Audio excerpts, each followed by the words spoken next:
The siren wailed first, a long, ugly cry that cut through the heat like a blade. Then the scaffold groaned. Everyone on the West End construction site in Atlanta looked up as the mast of the tower crane shivered. A steel beam dangled crookedly from its hook, swaying over the half-poured third floor. Men in dust-coated vests froze mid-stride. Buckets stopped clattering. Even the generator seemed to hold its breath. "Down!" someone shouted. Kofi Adeyemi, broad-chested, sweat-slicked, and dressed in a cheap gray t-shirt that showed every cord of muscle, didn't duck. He ran. His boots hammered the plywood deck as the beam swung like an angry pendulum. 10 steps ahead, a young mason stumbled, trapped beneath a tangle of rebar. Another worker tugged at him, panicked and failing. The beam hissed through the air, sun flashing along its edge. Kofi lunged. He didn't look like a billionaire. He looked like a man who'd fought iron his whole life.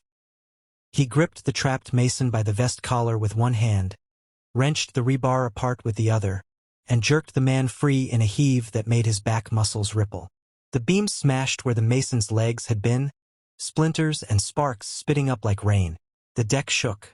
Voices burst into overlapping prayers, "Yezu, Allah," and curses that tasted like fear.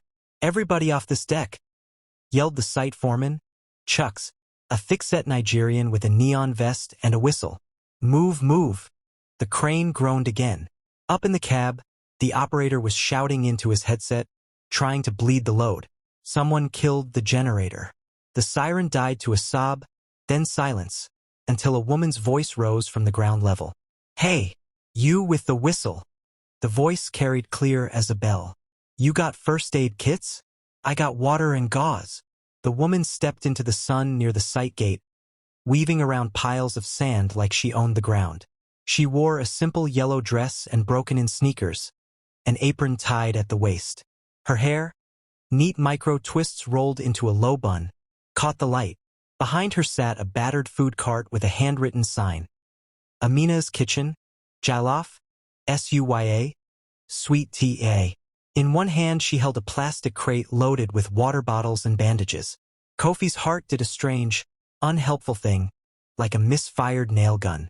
He'd seen her all week serving plates to workers who could barely afford them, sometimes sneaking extra meat to the guys who looked the most tired. She was the kind who said eat like it was a blessing, and pay me tomorrow like it was a promise to herself. "Yeah, there." Chucks pointed her toward the injured.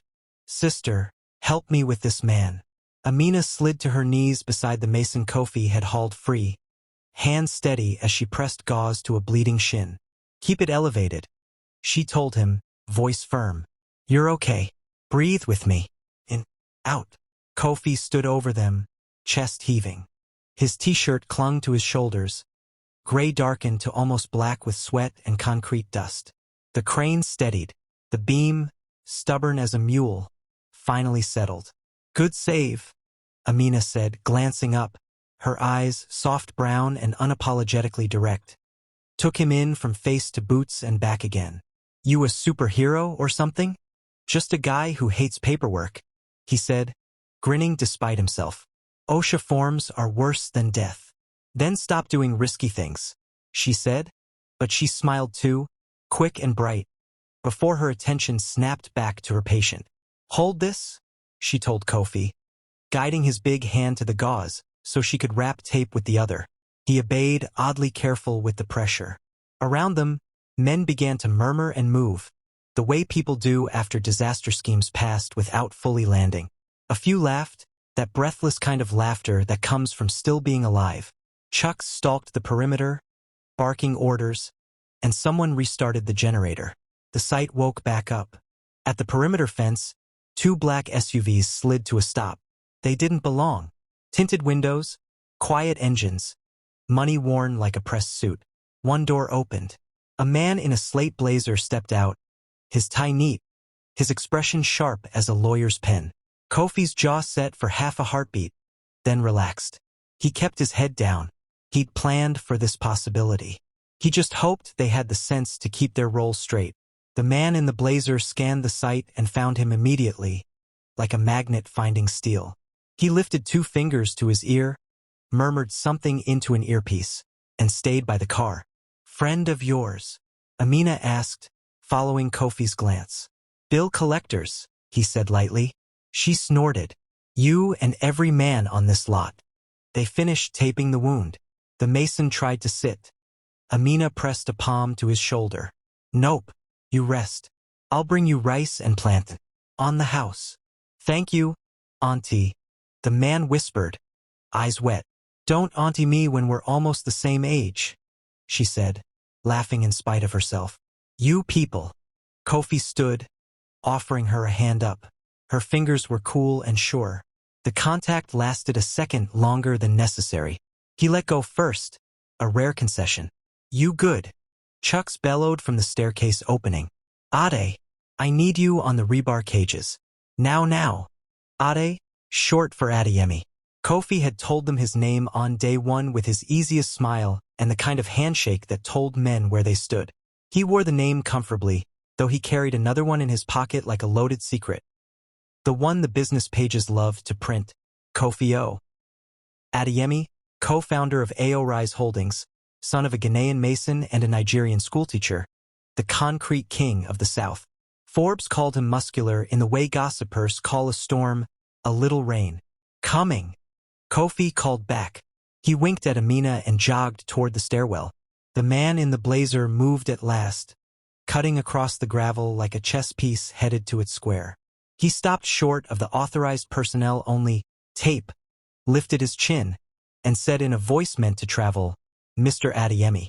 A few heads turned. Kofi didn't. The name fell like a coin in water and sank slow. Mr. Adeyemi, the man repeated. We need a signature. Kofi pivoted on the stair, sweat streaking his temple. He locked eyes with the man, and just like that the world narrowed. The suya smoke. The generator thrum. Even Aminah's voice faded. Not here, Kofi said quietly. It's urgent. The man replied, equally quiet. The board meets in 50 minutes. The press already knows you're. He stopped himself, noted the workers listening, and changed tack. Your presence is required. Then they can require it at the office. Kofi's smile showed teeth. During lunch, the man's gaze flicked to Aminah's cart, to the men eating on overturned buckets, to the concrete skeleton reaching into the heat. Something like confusion, no curiosity, crossed his face. If he had any sense, he'd say nothing more. He did not have sense. Sir, with respect, he said too loud. This site belongs to you. Why are you? Yo! Chucks clapped his hands hard enough to sting.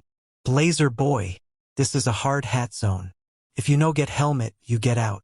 Laughter buzzed across the deck. The man in the blazer flushed and stepped back, chastened. Kofi exhaled. It had been a gamble coming here. But where else could he watch people without the theater of his bank account? Where else could he test hearts without the glare of his surname? Aminah caught his eye from her cart and raised a brow that asked everything without words. He shrugged, palms up, a what can you do? Gesture. She glanced at the SUVs, then at him, then shook her head and smiled like she'd decided on a private joke. Ade, Chucks barked again. Your hands are wasting. Kofi dove into work. He tied wire with a speed that made younger men follow his rhythm.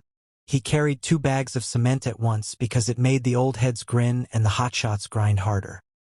He kept an ear on the crane, an eye on the sky, and somehow, inexplicably, a tether to the woman by the gate who was handing out plates like medicine. At break, the men swarmed Aminah's cart. Steam rose from jollof and peppered fish. A radio leaked high-life music from someone's pocket. Kofi hung back, wiping his forearms with a rag, watching. He wasn't playing poor to relish the performance. He did it to listen, to the jokes told without calculation, to the favors given without expectation, to the insults people threw at men who could give them nothing back. He had been sure of many things in life, but lately only one certainty stayed fixed. He could build another tower, buy another company, but choosing a wife recklessly could topple everything. Aminah looked up. You eating or you just observing like a security camera? Depends, he said, stepping closer. Do cameras get discounts? Cameras get the truth. She set a plate on the counter. You look like you need extra plantain. Don't argue, I can tell. He laughed. I never argue with plantain. Wise, she said. Name? Ade, he said. I know, she replied. Everybody hollers it every hour.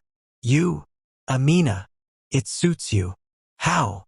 Sounds like it stands in a storm. Her mouth softened. You're one of those men who say nice things like they're lifting bags. Effortless. Maybe I practiced, he said, and immediately regretted the flirt. He didn't want to charm his way to anything real. He wanted to be seen when there was nothing to see. Before she could answer, a different sound rolled over the site. The pop and static of a portable speaker amplified beyond normal. Chuck stood on a stack of foam boards, whistle clipped to his collar, holding a megaphone he hadn't used since the city inspection. Everybody listen, he called. We have a visitor. The SUV's doors opened. 2 more men emerged. Then a woman in a white suit with hair coiled like a crown. Cameras followed, small and hungry. The woman's smile was the media kind. Warm at a distance, cold up close. A murmur rippled through the crowd. TV. Who's that? Politician. Bank. Kofi's spine tightened. He'd told his people to keep the press out of this. He'd told them the whole charade was fragile as wet concrete. He set his plate down. Aminah watched his face change like she was watching weather. The woman in the white suit lifted a hand. Good afternoon, she called. I'm Melissa Hahn, business correspondent with City Beat. We're here because of a story breaking across Atlanta about a certain billionaire who's been hiding in plain sight. Heads swiveled. Laughter died. The word billionaire didn't land like money. It landed like accusation. Kofi's heartbeat found his throat. Melissa smiled wider. We received a tip that Mr. Kofi Adeyemi, yes, that one, has been working here under an alias. She pointed, slow as a judge delivering a sentence. Her finger cut the air and found him where he stood by the cart, dust-coated, plate untouched. Cameras pivoted. Men drew breath. Aminah blinked like someone had splashed water in her eyes. Kofi did not move. He felt the exact moment the game ended. The way a mason feels when concrete starts to cure and there's no more time to smooth mistakes. He could deny it and make the day uglier. He could admit it and make the year harder. Is it true? Melissa asked, stepping closer, microphones rising like spears. Are you the billionaire pretending to be poor? Silence held. Then, from the far side of the deck, the crane groaned again. Harder, uglier. A metal scream. Every head jerked up. The beam they'd thought secured shivered loose, the hook tilting, the chain snapping like a whip. It swung, not toward the open section this time, but toward the gate. Toward Aminah.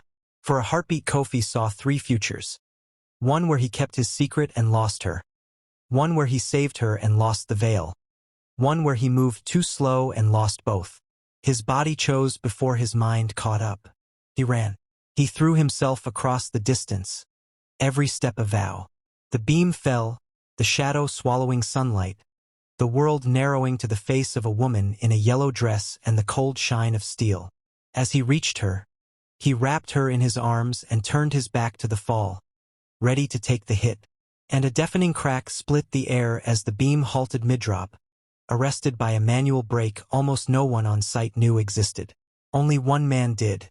At the top of the mast, a second figure leaned out of the maintenance cage, hand on the emergency lever. He wore a harness and a hard hat with a logo nobody here had ever seen, because the company that made it didn't sell to the public. He looked down, meeting Kofi's eyes across open air, and in his expression was a warning meant for one person only. They found you. Aminah clutched Kofi's shirt, heart pounding against his chest. The cameras were still rolling. The reporter's mouth hung open. Chuck stood frozen with the megaphone halfway to his lips. And as the beam quivered overhead, a phone in Melissa's hand lit with a breaking alert that every viewer would soon see. IRI's Holdings stock halted. Emergency board vote in 1 hour. Kofi loosened his arms just enough for Aminah to breathe. She stared up at him, searching his face for an answer that could shrink the moment back to a normal size. Who are you? She whispered. Kofi swallowed. He had no room left for lies. But before he could speak, sirens screamed again. Louder, closer, and the man in the maintenance cage shouted down a single sentence that turned the heat of the day to ice. "They're not here for the crane." He pointed to the gate. Through it, 2 uniformed officers stepped in, not city police, state investigators, and behind them, a woman Kofi recognized from a past he kept locked like a vault. Elegant, dangerous, smiling as if she had already won. She lifted a hand like a queen acknowledging a subject. "Hello, Kofi," she called. "Time to come home." The site fell utterly silent, just in time for the cameras to capture Kofi's eyes as they flashed from the investigators, to the woman who wanted him, to Aminah whose hands still pressed to his chest. And then the officers reached for their cuffs. The officers didn't rush him. They parted the cluster of cameras with calm, practice steps, hands open, palms visible. Their badges read Georgia State, Commerce, and Safety. The woman in front, Lieutenant Morales, had a steady gaze that said she preferred facts over drama. The man behind her rested one hand near his cuffs and the other on a folder thick with paper. "Mr. Adeyemi," Morales said, voice even, "we have questions related to an ongoing investigation. No one is under arrest right now. We need you to come with us." Kofi's shoulders stayed loose, but his eyes sharpened. "Questions about what?" Morales glanced at the folder. "Anonymous reports of unsafe practice. Financial irregularities tied to subcontractors. A scheduled emergency board meeting that may affect worker pay."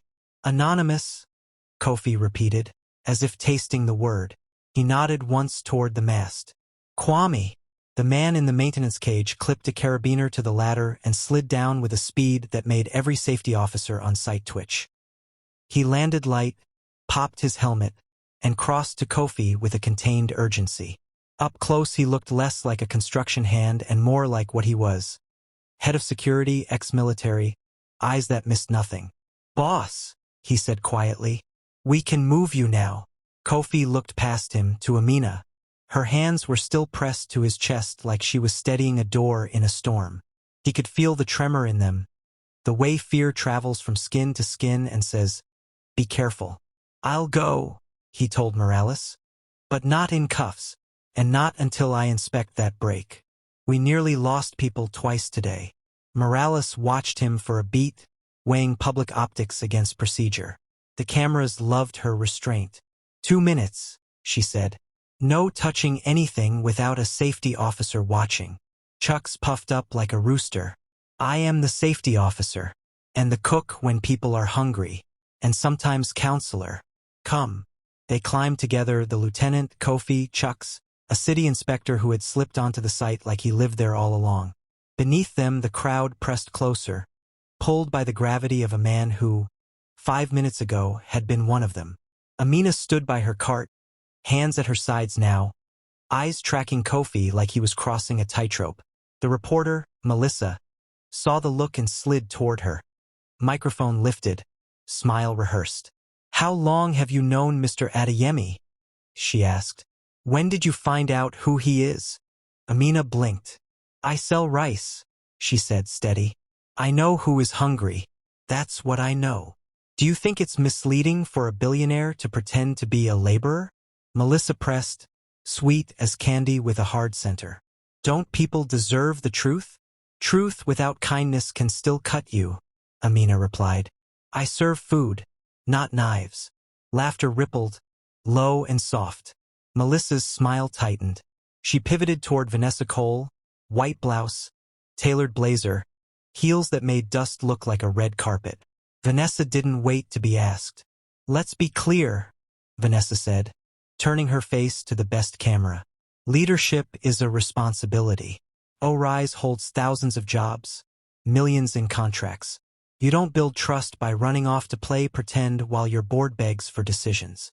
The older workers shifted, bristling like men who had seen suits talk over their pain before. Aminah wiped her hands on her apron and turned, lifting a plate, the way a host ends a pointless argument. "Who asked you for jollof?" she said mildly, holding out the plate to a limping Mason. He took it with both hands, eyes grateful. It was an answer that wasn't words at all. On the third-floor deck, Kofi crouched by the emergency brake housing. He spoke to the inspector in the same patient tone he used with new hires. "See there? Cable frayed at the clamp. The lever caught the weight, but the slack let it swing. That's not operator error. That's parts we rejected last month." "How do you know?" the inspector asked. "Because I signed the order to send them back," Kofi said. He pointed at a stamped number. This batch was supposed to be out of rotation. Someone retagged it. The inspector's frown deepened. He glanced at Morales.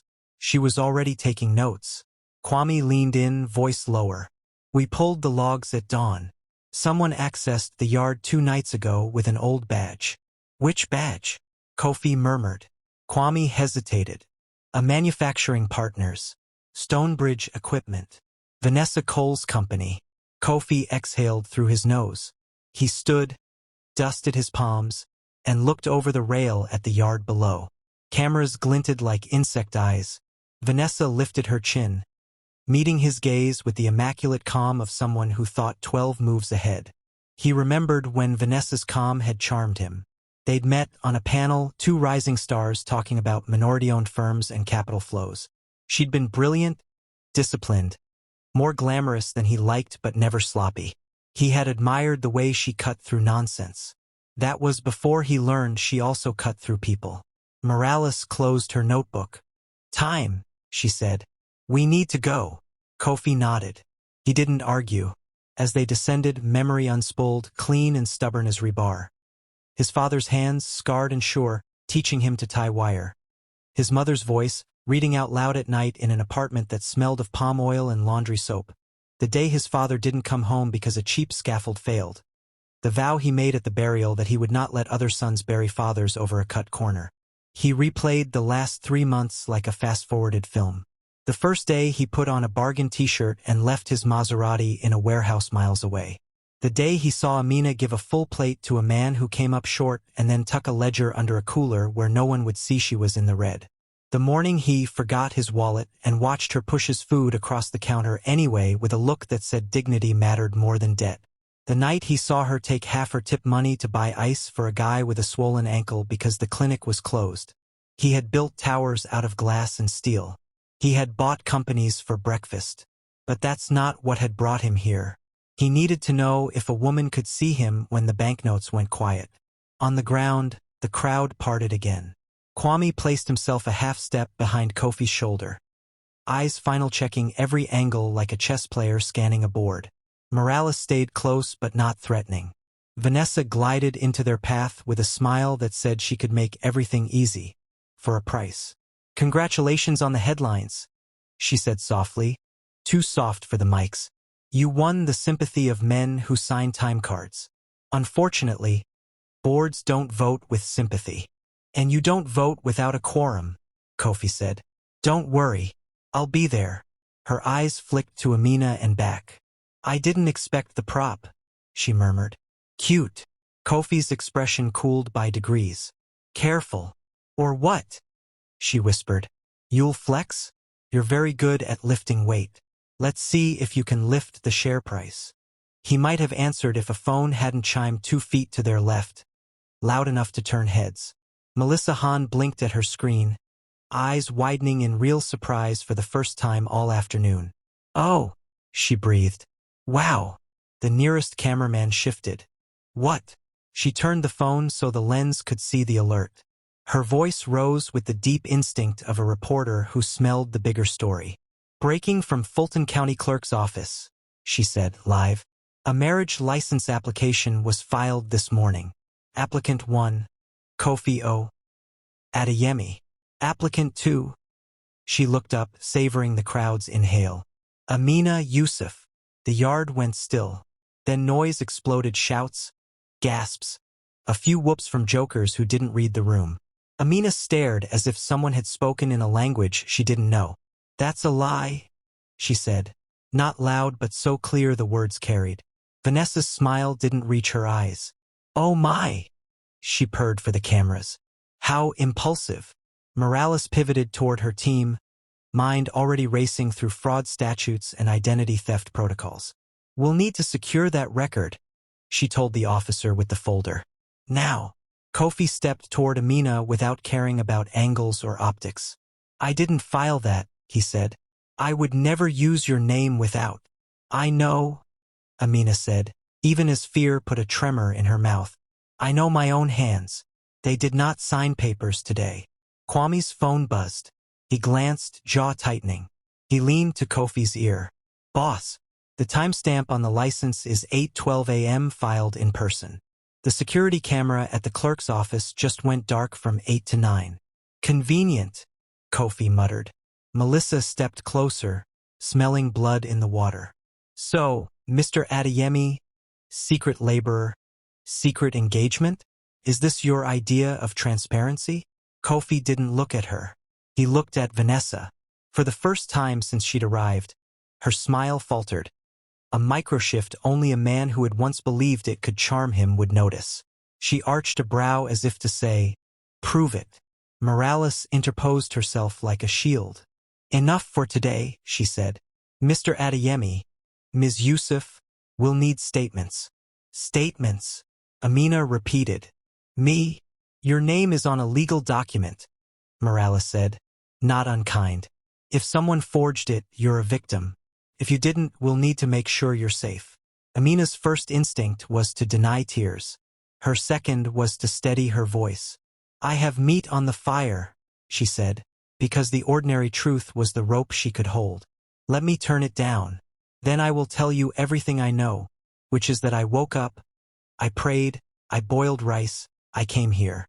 "Let me help," Kofi said, reaching for the knob on her burner like that small motion could fix any of this. Aminah reached too.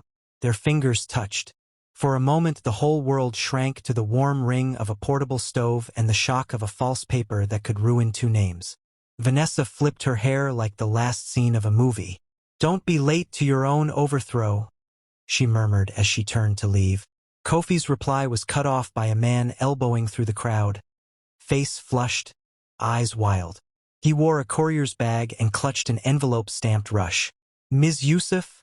he called, breathless. "Delivery. You have to sign. If you don't, my boss." Aminah frowned. "For me." He thrust a clipboard forward.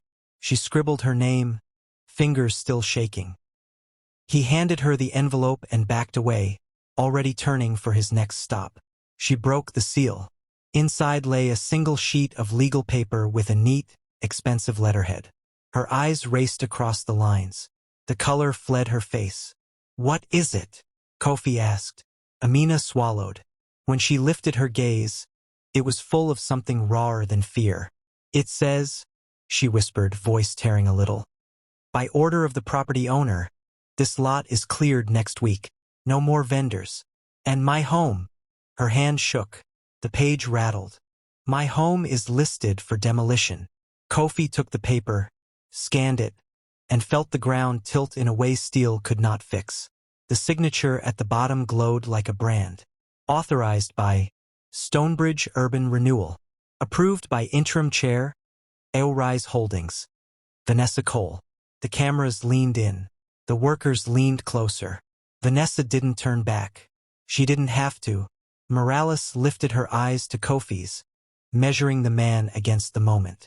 "Sir," she said, voice low, "we need to move." Kofi folded the notice with careful hands. He looked at Aminah, at the cart that represented her rent and her pride, at the men who ate here because kindness wrapped their hunger. He looked toward the boardroom he had to walk into to save a company that wore his father's name like a prayer. He took a breath. Then a second phone chimed, Kwame's, and his face went hard as granite. He held the screen where only Kofi could see. It showed a grainy still from a security camera before it went dark. A woman at a clerk's counter, head bowed, signing a line. Her profile could have been anyone's. Except it wasn't anyone. It was someone Aminah knew. "Kofi," Kwame said softly. "That's Aminah's sister." The paper in Kofi's hand suddenly weighed more than a block of concrete. His gaze snapped from the photo on Kwame's phone to Aminah's face. Her lips parted, confusion already forming into words. "My sister," she whispered. That's impossible. Kwame didn't flinch. The footage is rough, but I'd stake my eyes on it. Same profile. Same scar on the left cheek. Aminah shook her head hard enough that the twists of her bun trembled. No, Jamila wouldn't do this. She barely leaves the house these days. She's been... Aminah cut herself off, suddenly aware of the cameras still lingering around them, microphones twitching like nervous ears. Melissa Hahn edged closer, pressing her luck. Ms. Yusuf, are you saying you deny your sister filed your marriage license with Mr. Adeyemi? That's your official statement. Before Aminah could answer, Kofi stepped in, his voice as flat as reinforced steel. She said she denies. You don't need to trap her words in your teeth. Melissa faltered, but her cameraman leaned forward, hungry for a bite. Lieutenant Morales raised a palm like a stop sign. That's enough. Media stays back. We'll get statements in private. Still, Aminah's body shook. Her eyes darted to Kofi's.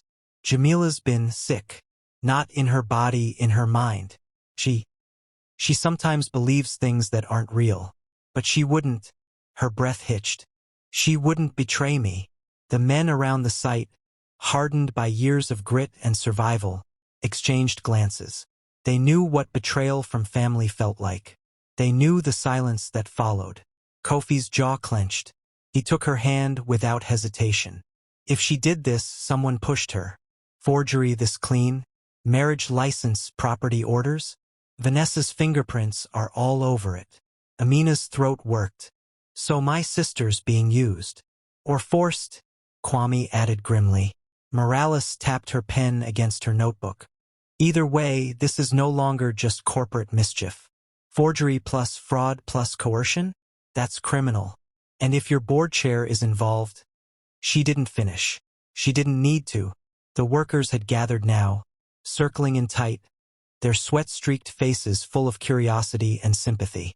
They'd come to respect Ade because he worked like them. Now they stared at him differently, like a man caught between two worlds. One of them, a wiry welder with a voice like gravel, muttered loud enough to be heard.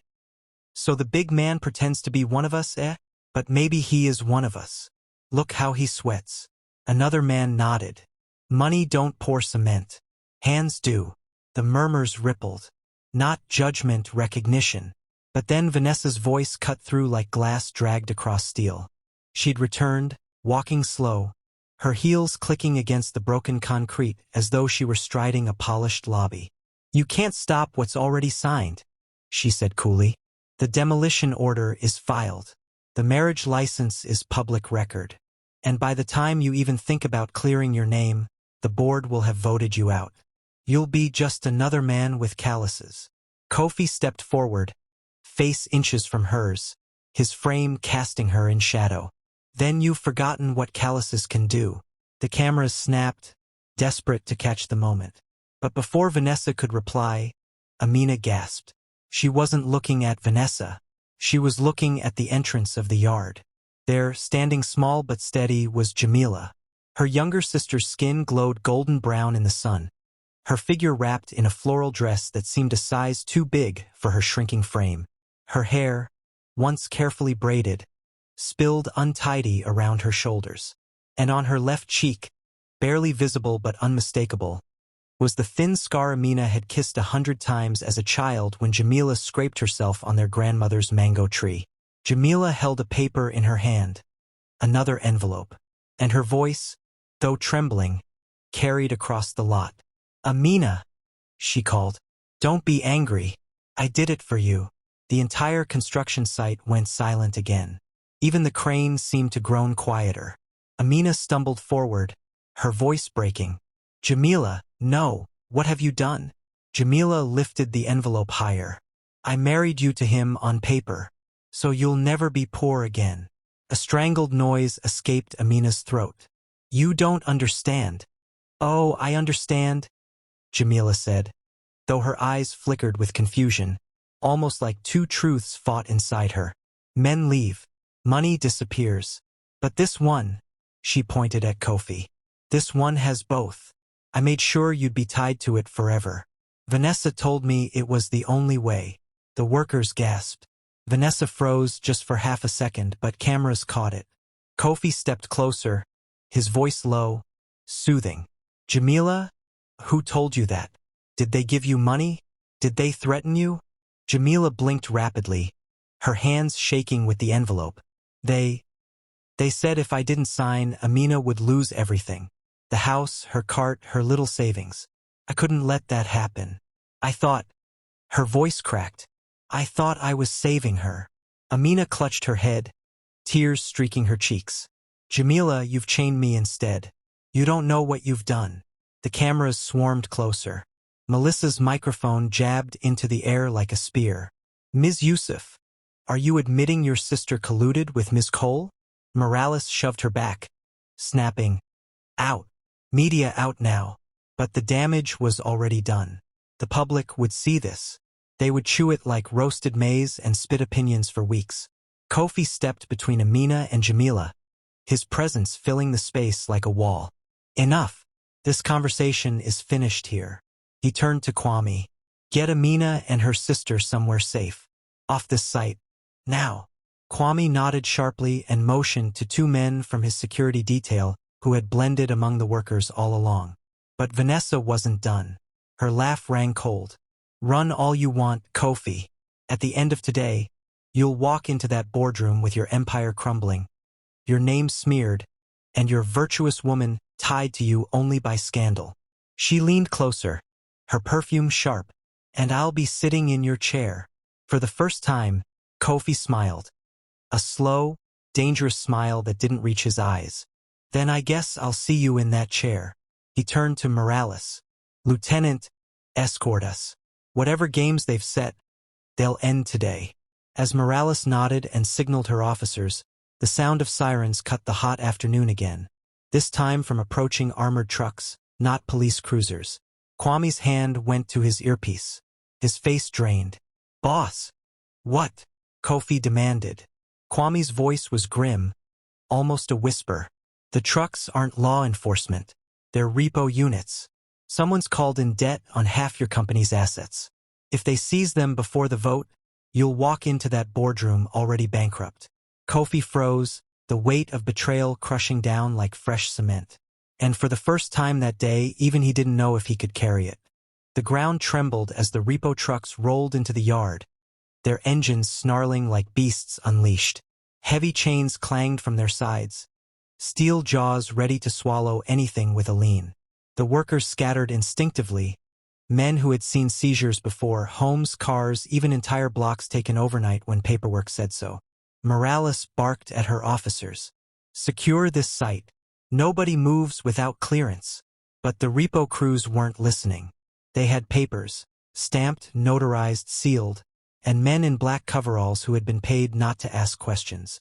The lead driver swung down from his truck, holding a stack of documents high like a trophy. This equipment, this site, and all attached property now belong to Stonebridge Urban Renewal, he shouted. Orders executed by county authority. Vanessa's smile bloomed again, a poisonous flower. And so the final brick falls. Kofi stepped forward, fury tightening every muscle in his frame. His voice was low, but it carried like thunder across the yard. This site belongs to me, and no one takes it while I stand here. The repo driver sneered. Paper says otherwise. Kofi snatched the top document from his hand, scanned the text, and felt his blood boil. Forged signatures, dates that made no sense. And stamped at the bottom, the same corporate seal he had seen on Aminah's demolition notice. Stonebridge, he muttered, his jaw tight. He lifted his gaze to Vanessa. This is your doing. Vanessa didn't flinch. Don't hate the player, Kofi. Hate the rules. You hid from your board, you hid from the press, and you even hid from your so-called virtuous woman. Now you'll see what hiding costs. A murmur of unease rippled among the workers. They'd come for a day's wage, not to be caught in a billionaire's war. But as they looked from Vanessa to Kofi, dust-stained, sweat-drenched, still standing with them, they began to close ranks around him instead of away. No one touches this site, Chucks growled, stepping up beside Kofi with his whistle still hanging from his vest. These men bleed here. You want to take it? You'll step over us. A chorus of agreement rose, rough voices in unison. Yes, over us first. The repo crew hesitated. They weren't paid to fight entire crews, and certainly not with cameras rolling. Melissa Hahn's eyes gleamed. Viewers, she said into her live feed. What we are seeing now is unprecedented. Construction workers defending their billionaire boss, who has secretly been laboring among them. The question remains, hero or fraud? But the workers weren't defending a billionaire. They were defending Ade, the man who had lifted beams with them, who'd shared his water on the hottest days, who'd laughed at their jokes and bled the same blisters. Vanessa's composure cracked, just a flicker. She hadn't expected loyalty from men on daily wages. Kwame leaned close to Kofi. Boss, the trucks are a distraction. The real play is the boardroom. If they vote you out while you're tied up here, everything's gone. Kofi's mind raced. He had less than an hour. And yet here he was, between a woman he wanted to protect, a sister broken and used against her will, and an empire crumbling like poorly mixed mortar. His father's voice whispered in memory. Strength is not how much you can carry, son. It's knowing which stone to lift first. He made his choice. Kwame, he ordered. Get Aminah and Jamila to safety. Morales, lock this site down until the county clerk can verify those documents. Chucks, hold this ground. You and your men are the spine of this place. And you? Aminah asked, her eyes wide with fear. Kofi turned to her, voice steady. I'm going to stop them where it matters. In that boardroom. Aminah's hands clenched her apron, trembling. You'll be walking into their trap. Then let them trap me, he said. But I'll break the cage. Vanessa laughed, shaking her head. You'll arrive too late. The vote will already be over. Kofi's smile was cold steel. Then I guess I'll just have to arrive loud enough to shake the walls. The workers cheered.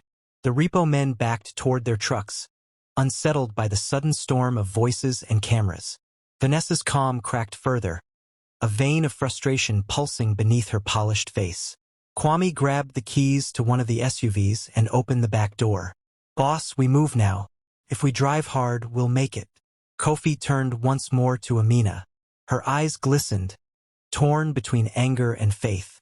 You lied about who you are, she whispered, voice raw. But you never lied about how you worked. I see that now. Go. Do what you must. But don't let them take your father's name. Kofi's chest tightened. For a fleeting second, he wanted to forget the board, the empire, everything, and just stay in that yard with her. But destiny never waited. He climbed into the SUV. Kwame slid behind the wheel. Morales cleared a path with her officers. The workers raised their fists, a salute not to a billionaire, but to a man who had become one of them. As the SUV roared out of the sight, Vanessa's voice followed, low and venomous. Run, Kofi, run. But when you arrive, you'll find I'm already sitting in your throne. The tires screeched against gravel, the city skyline rising in the distance. The boardroom awaited, the place where fortunes lived or died, where betrayals wrote themselves into history. And Kofi knew that by the time the sun set, he would either return with his empire intact, or Aminah would be left loving a man stripped of everything but his scars. Viewers, what would you do if you discovered the man sweating beside you at work was secretly a billionaire? Would you still trust him, or walk away? Share your thoughts in the comments below. And if you're enjoying this story, don't forget to subscribe, like, and share so more people can join us. The SUV cut through the streets like a blade. Kwame drove with surgical precision, weaving past traffic, sirens still echoing from the chaos they had left behind. Kofi sat in the back seat, his hands balled into fists on his knees, his jaw set so hard it could have cracked granite. Every block closer to the downtown skyline felt heavier, like he was driving toward a storm that had been waiting for him all his life. Kwame glanced at him in the rearview mirror. Boss, you'll have maybe 10 minutes before they call the vote. Vanessa won't waste time. She's probably got the board eating out of her hand already. Then I'll remind them whose hand feeds them, Kofi said, voice low but burning. I didn't build Aorise by letting suits shuffle papers. I built it brick by brick, contract by contract, sweat for sweat. They know that. They've just forgotten. Kwame pressed harder on the gas. And if they don't want reminding, then I'll show them what happens when you try to bury a man who owns the land you're digging. The SUV screeched into the underground garage of the AO-Rise headquarters. A glass tower gleaming over Atlanta like a monument to ambition. Security guards rushed forward, startled. But when they saw Kwame, they stepped aside immediately. Straight to the top floor, Kwame barked. Inside the elevator, the silence was thick. Kofi's reflection in the polished chrome doors looked like two different men fused into one. The dust-streaked laborer in a sweat-stained t-shirt, and the billionaire whose name sat on 100 contracts across the state. The doors opened with a soft chime. The boardroom was already packed. Long mahogany table, crystal water glasses, 12 board members seated in their tailored suits. At the head of the table sat Vanessa Cole, immaculate in white. Her lips curved in a smile that didn't belong to a human. It belonged to a predator. Well, Vanessa purred as every head turned. The ghost has arrived. You're late, Kofi. Kofi strode in, his boots thudding against the polished floor, dust trailing behind him like he was dragging the construction site into their pristine sanctuary. He didn't sit. He planted himself at the head of the table opposite Vanessa and looked each board member dead in the eye. I'm not late, he said. I'm right on time. Vanessa leaned back in her chair, her tone syrupy sweet. While you've been playing poor man on your little playground, some of us have been keeping this company alive. Contracts don't wait, investors don't wait. You've abandoned your duty. That's why we've called this vote. She held up a folder. Today, the board decides whether to remove Kofi Adeyemi as CEO of AO-Rise Holdings. Gasps and murmurs rippled across the room. Cameras from the media pool stationed at the back zoomed in, capturing every twitch of muscle, every drop of sweat. Kofi placed his palms flat on the table. His voice came low and steady, but each word cut like a chisel. You think I abandoned this company? No. I was in the dirt where our men bleed. I was watching which subcontractors cut corners. I was listening to the people who risk their lives on our sites while you sip champagne in this tower. And what did I find? That someone, he turned his eyes directly to Vanessa, has been feeding Stonebridge equipment contracts we rejected. Someone has been poisoning us from within. One of the older board members, Mr. Hawkins, frowned. Stonebridge? That's a direct conflict of interest. Is this true? Vanessa's smile didn't falter, but her eyes narrowed. Baseless accusations from a man who's lost his grip. You don't have evidence. Kofi slammed the forged demolition order onto the table. The sound echoed like a hammer blow. Evidence enough? He demanded. Signed under your interim authority. The same seal that appeared on fake marriage documents tying me to a woman without her consent. All roads lead back to you. The board members leaned in, eyes widening as they scanned the paper. Whispers hissed through the room.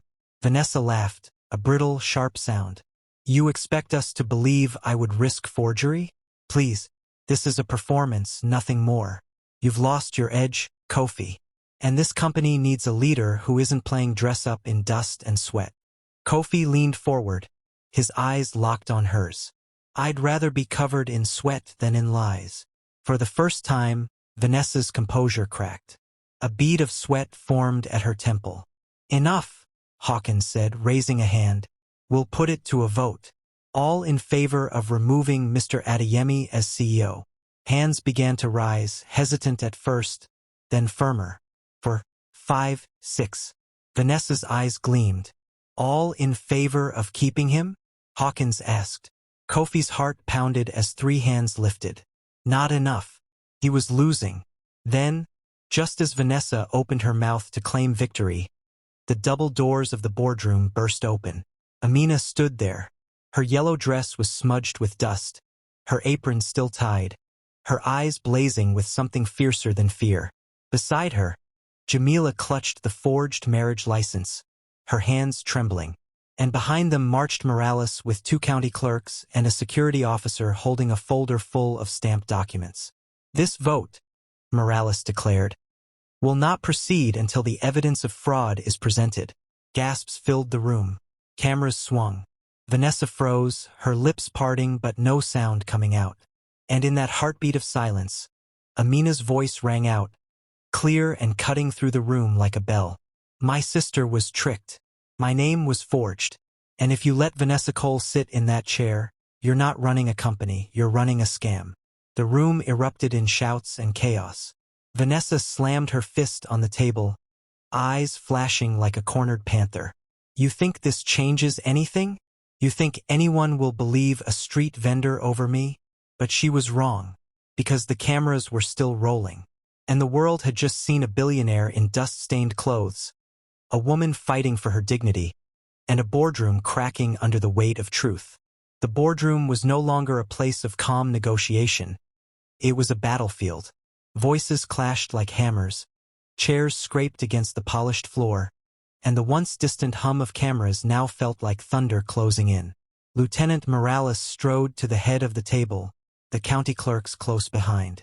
They carried thick files stamped with the red insignia of the clerk's office. Official, unshakable. Board members, Morales announced, her voice steady and sharp. We've confirmed multiple instances of forged documents tied directly to Stonebridge urban renewal, marriage licenses, demolition orders, and contract authorizations. None were filed by their true parties. All bear identical signature tampering. She set the documents on the table. The clerks opened them, flipping page after page, pointing to overlays of Kofi's and Aminah's forged signatures compared to the real ones. The handwriting differences leapt out like cracks in a wall. This is impossible, Vanessa snapped, her voice a pitch too high. Those papers are doctored. I demand independent verification before this circus continues. One of the clerks looked up, unamused. Ma'am, we are the independent verification. The board shifted uneasily. Mr. Hawkins cleared his throat. Vanessa, if this is true, it means you've jeopardized not just this company but every shareholder tied to it. Kofi finally moved. He stepped into the center of the room, his dusty boots leaving faint prints on the polished floor. His presence silenced the clamor. Look at me, he said, his voice rising over the noise. You think I put on this dust for show? I worked among our men to see what was happening under our noses. I found corners cut, lives risked, contracts rerouted to Stonebridge. This isn't just fraud. It's murder waiting to happen. He held up the demolition order for Aminah's home. And they used innocent lives to cover their tracks. This woman sells food to the very men building our towers, and someone tried to crush her under the same empire I swore to protect. If you let this go, you're complicit. The worker's loyalty outside the site, the image of him saving lives at the crane. Every story now added weight to his words. The board members shifted in their seats, shame and fear fighting greed in their eyes.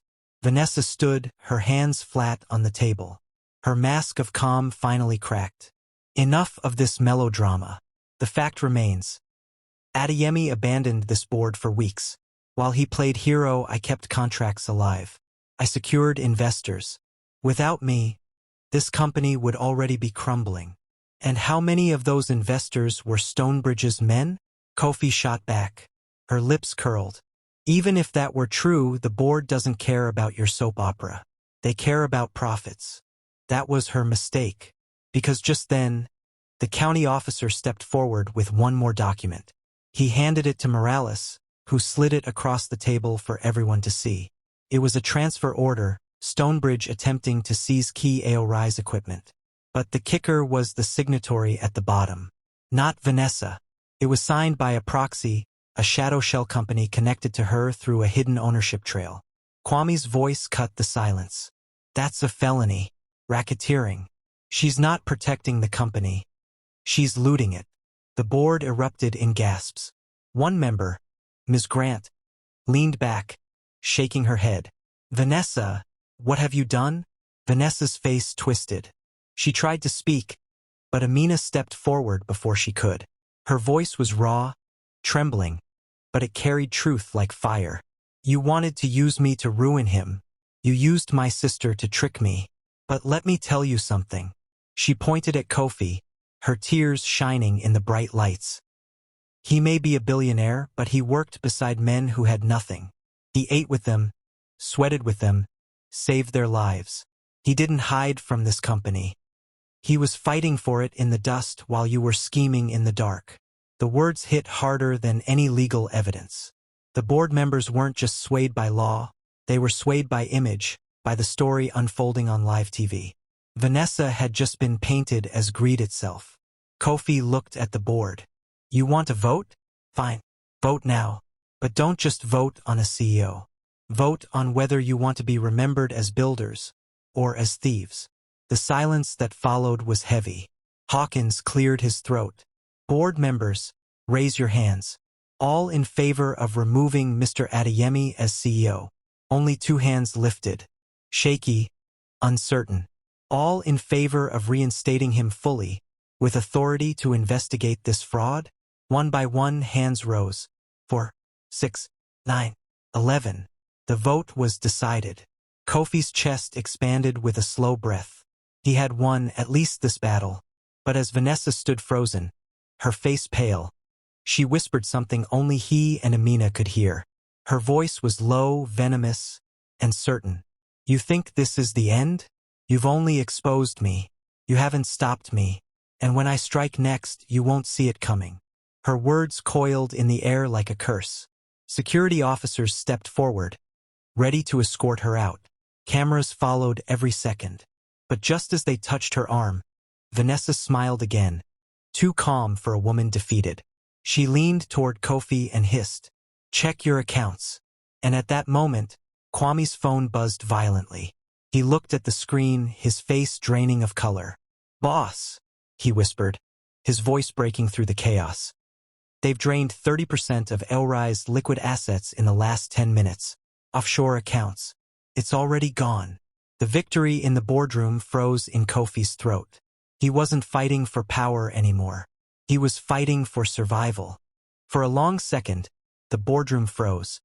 12 members, reporters, security, Aminah, Jamila, Morales. Everyone caught in the gravity of Kwame's words. 30%, Kofi repeated, his voice dangerously calm. Gone. Kwame nodded grimly. Vanished into offshore shells. Cayman, Singapore, traced through 5 dummy accounts. Whoever set it up had the codes. They moved fast. Vanessa's smile widened as the officers tried to lead her out. "Oh, don't look so grim, Kofi. You won your little vote. You kept your chair. Congratulations." She leaned close, her whisper slicing into him like glass. "But what is a king on a throne? When his treasury is empty?" The cameras caught none of it. Just her face serene, her eyes glinting like she'd already won. Kofi straightened, his muscles tight beneath the sweat-stained shirt. To the board he said, "Vanessa may be out of this room, but her claws are still buried in this company. She siphoned money under your noses. If we don't act now, Elrai's collapses within weeks." The younger board members exchanged panicked glances. "Can we recover it?" one asked. Kwame answered flatly, "Not easily. Not without someone inside those networks. She has partners." Kofi's mind whirred like a cement mixer, his father's voice echoing in his head. "Don't panic when the walls crack. Brace the foundation first." He looked at Morales. "Lieutenant, you'll need to seize her devices. Phones, laptops, every account she's touched. Freeze everything until we can trace the flow." Morales nodded and signaled her officers, who moved swiftly. Vanessa didn't resist. She simply arched a brow and said, "By the time you freeze anything, the money will already be elsewhere. I don't leave footprints." But Kofi knew that was half a lie. Every thief leaves a crack. You just have to know where to push. As Vanessa was escorted out, Aminah stepped closer, her hand brushing against Kofi's arm. "You can fight the board. You can fight her. But how do you fight money that's already gone?" Kofi met her eyes. Dust still clung to his shirt, but in that moment, he didn't look like a laborer or a billionaire. He looked like a man staring at a cliff's edge. "By finding the one person she doesn't know I still have." His gaze slid to Jamila. The younger woman flinched under his stare. "Me? No, I didn't mean, Vanessa said. Her voice cracked, her hands trembling with the envelope she still clutched. She promised if I helped, Aminah would be safe. I thought I was saving her. You were used, Aminah said, gripping her sister's shoulders. But maybe you can help undo it. Jamila's eyes darted between them, shame and fear colliding. I don't know how. She just gave me papers, told me what to sign. I didn't touch any money. Kofi crouched slightly so he was at her eye level. His deep voice soft but unyielding. Jamila, listen to me. You've been close to her. You've heard her phone calls, seen the names she drops. Every detail you can remember. Times, places, people, those could be the cracks in her shell accounts. Kwame nodded. Even one slip, one wrong name, could lead us to a trail she thought she buried. Jamila pressed her shaking hands to her face. I don't know. She spoke to men with accents I didn't recognize. She said things like pipeline and transfer windows. She kept a small black notebook she never let out of her sight. Morales's head snapped up. Notebook? Jamila nodded. She always tucked it into her briefcase. Brown leather, initials VC. She was paranoid about it. Kwame's eyes sharpened. Boss, if that book exists, it's the ledger. Offshore accounts leave digital shadows, but criminals like Vanessa always keep one analog record, just in case they need leverage. Kofi stood slowly. The fire in his eyes returned, hotter than before. Then that's what we go after. With that notebook, I can prove every stolen cent. I can drag her whole network into the light. The board erupted again, half of them demanding immediate recovery, others panicking about stock prices, a few insisting Kofi step down anyway for the company's public image. He cut through them with one sentence. This company doesn't need an image, it needs its soul back. The room fell silent. Then Hawkins, the oldest on the board, leaned forward, his voice gravelly. Adeyemi's right. I watched his father die under collapsed steel because greedy men cut corners. If his son wants to fight for this company the way his father fought for his men, then let him. I vote we give him full authority to pursue Vanessa Cole and her network, by any means. One by one, the board members nodded, murmurs of agreement rising. The motion passed. Morales closed her notebook. Then you've got law on your side, Kofi. But if you go after her, you'd better be ready. She won't fight fair. She never has.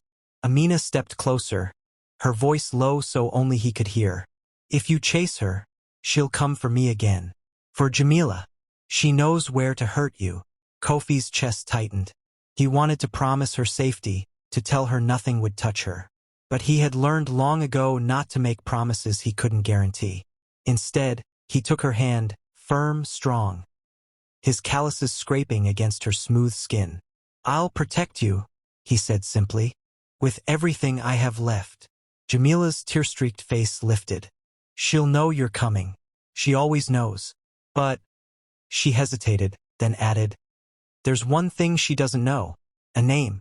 I heard it once when she was on the phone. She told the man, the Cayman transfer will be fine, Leon. Just trust me. Kwame's eyes lit with recognition. Leon Price, ex-banker, got blacklisted 3 years ago for laundering. He's her ghost accountant.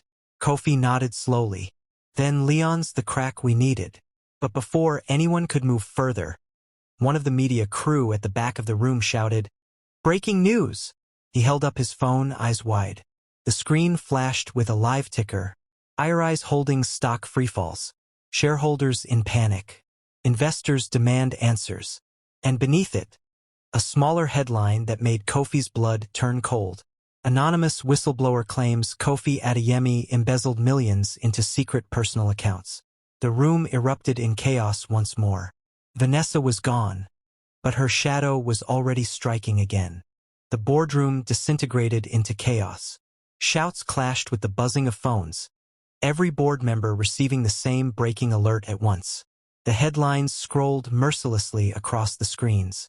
Kofi Adeyemi embezzles millions. Insider claims. Muscular billionaire or master fraud?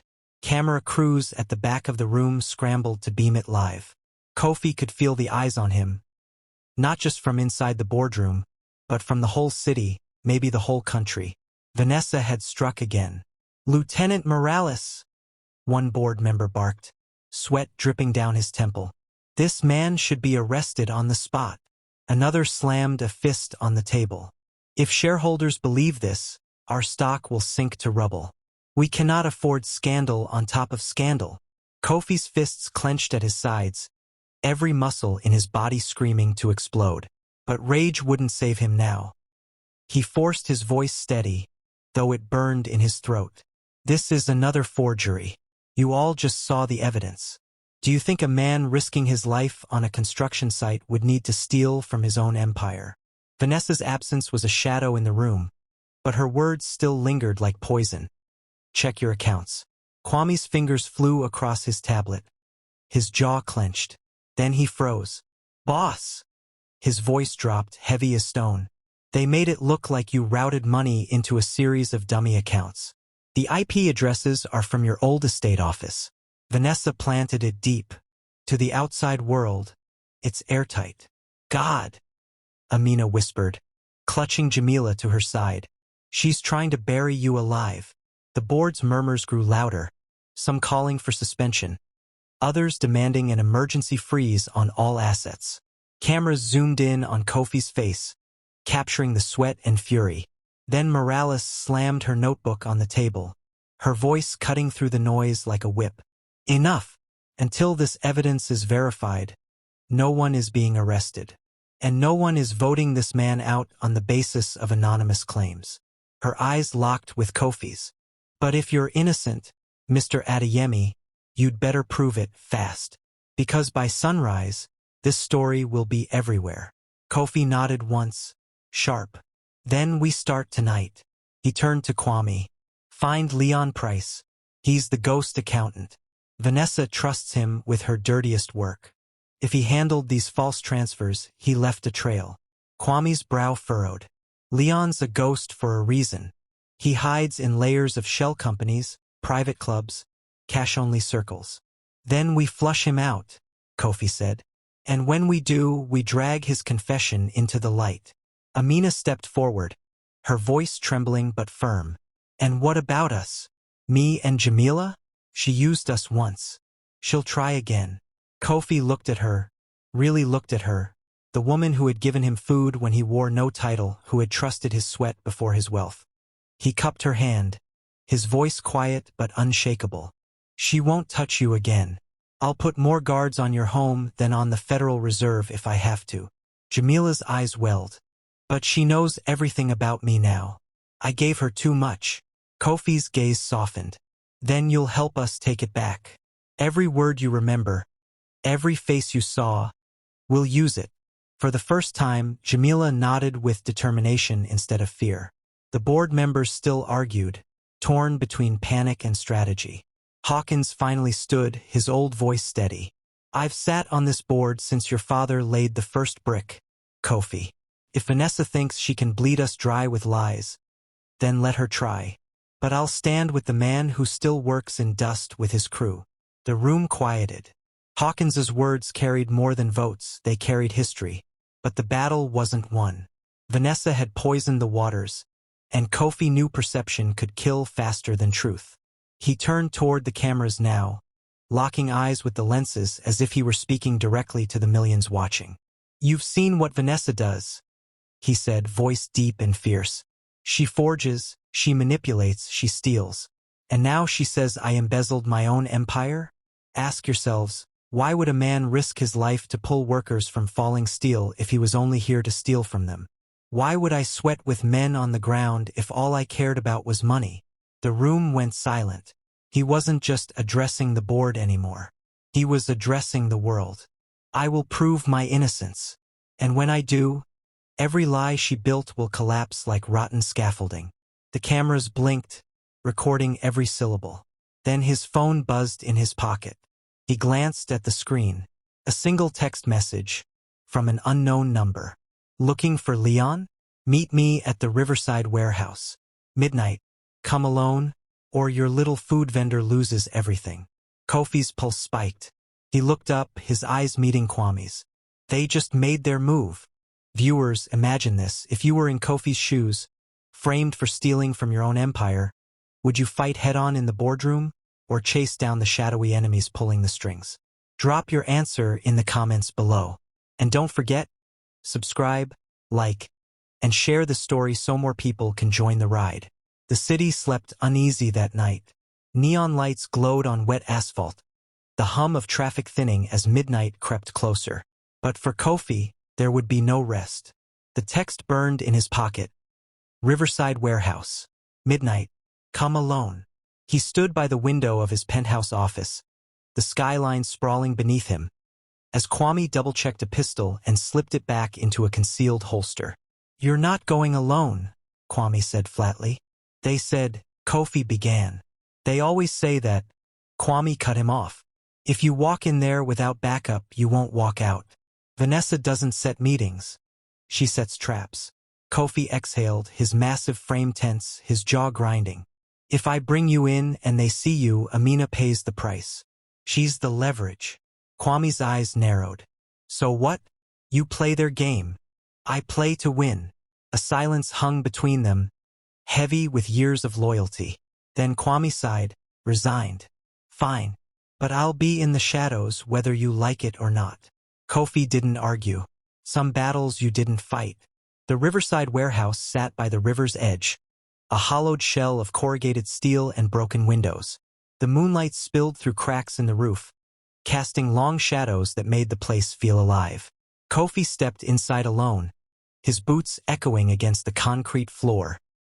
His sweat-stained t-shirt and construction jeans made him look like the same laborer he'd been at the site, but his eyes held the fire of a man prepared to tear down empires. A single light bulb swung above a table in the center of the warehouse. On it sat a leather-bound notebook, the initials VC etched into the cover. And sitting casually in a chair behind it, cigarette smoke curling from his lips, was a man Kofi recognized from the grainy photo Jamila had described. Leon Price. He was lean, pale, with slicked-back hair and an expensive watch that didn't match the decay of the warehouse. His eyes flickered with the arrogance of a man who had cheated too many systems to fear anyone. Well, Leon drawled. The king of concrete himself. Or should I say, the king of dust. Where's Vanessa? Kofi asked, his voice like iron. Leon smirked. Vanessa doesn't dirty her hands with midnight meetings. That's my job. She sends her regards, of course. And her warning. He tapped the notebook with one finger. This little book could bury her. But it could bury you, too. Kofi's fists flexed. You forged documents with my name. You planted fake accounts. That book proves it. Leon chuckled. Proves it? Or proves what I say it proves? You see, truth is slippery when you're the one writing the numbers. The warehouse doors groaned. Two men in black stepped out from the shadows, guns glinting in their hands. Ah, Leon said smoothly. I did say come alone. I didn't say I'd be alone. Kofi stood his ground, his chest rising and falling with steady control. If you want me dead, do it. But if you wanted me dead, you wouldn't have brought me here. You want something. Leon's smirk widened. Clever. You're right. I want you to step down. Not just from the boardroom. From the company. From everything. Leave the empire standing. And Vanessa lets your little food vendor live out her days in peace. The words hit like a blow. Aminah, always Aminah. Vanessa knew exactly where to strike. Kofi's silence was his answer. Leon leaned forward, cigarette glowing. Or refuse and watch her cart burn. Her home crumble. Her life dismantled brick by brick. The choice, Mr. Adeyemi, is simple. Kofi's eyes darkened. He took one slow step forward, then another, his voice dropping to a growl. You think I built this empire by bowing? You think I bled on scaffolds just to hand it over to thieves? His fists clenched, veins standing out like cables. Tell Vanessa this, if she wants my crown, she'll have to rip it from my hands. And if she touches Aminah, there won't be a wall high enough to hide her. The two gunmen raised their weapons. Leon stood, the notebook in his hand. Bold, but empty. Because when morning comes, the world will believe you're a fraud. And when your empire falls, she'll be the one standing beside me. A sudden crack echoed across the warehouse. One of the gunmen stumbled, his weapon clattering to the floor. From the shadows near the rafters, Kwame's voice rang out. "Boss now." Kofi lunged forward, slamming into Leon's chest like a wrecking ball. The notebook flew from his hands, skidding across the floor. The second gunman fired, the bullet sparking against steel as Kofi rolled, grabbed a loose pipe, and swung with brutal force, knocking the man out cold. Leon scrambled for the notebook, but Kofi's massive hand closed over it first. He yanked it up, the initials VC glowing in the weak light. Leon's smirk finally cracked, replaced by panic. "You don't know what's in there." "I don't need to know," Kofi growled, pinning him against the table. "Because the law will." Kwame dropped from the rafters, kicking the first gunman's pistol away. "We're out of time. Police scanners will light up in 5 minutes.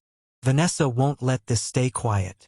Kofi tightened his grip on Leon's shirt, his face inches from his.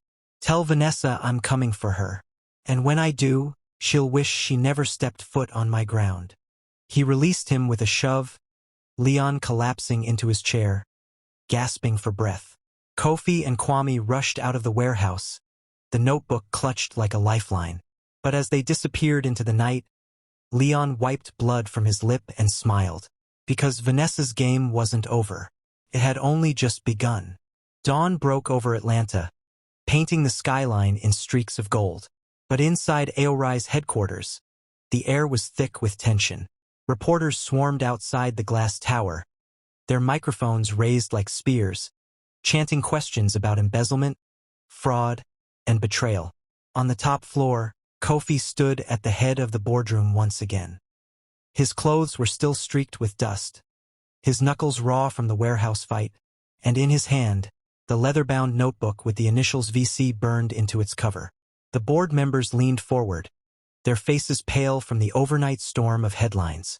Stocks were still in freefall. Investors demanded answers. And Vanessa Cole, now flanked by lawyers in crisp suits, walked into the room like a queen returning to her throne. "You think a stolen book saves you?" Vanessa sneered, her heels clicking against the polished floor.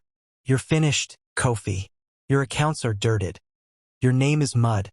And by tonight, the world will know you as nothing more than a fraud with muscles." Kofi's deep voice cut through the air. "Open the book." The board members hesitated. Morales stepped forward with 2 county clerks. They flipped the notebook open, placing it on the projector. Pages of coded transactions, offshore transfers, and names spilled across the screen.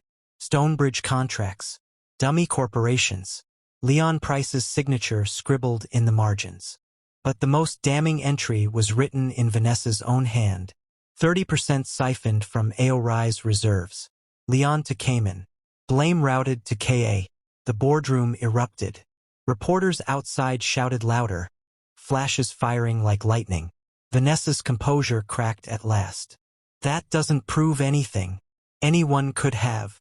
"Enough!" Hawkins's voice thundered. The elder board member slammed his cane against the floor. "We've seen the truth. You forged signatures. You tried to gut this company from the inside. And you dared to blame the son of the man who built it." The board voted swiftly, unanimously. Vanessa was removed from her seat. Security called to escort her out. As the guards took her arms, Vanessa spat venom in Kofi's direction.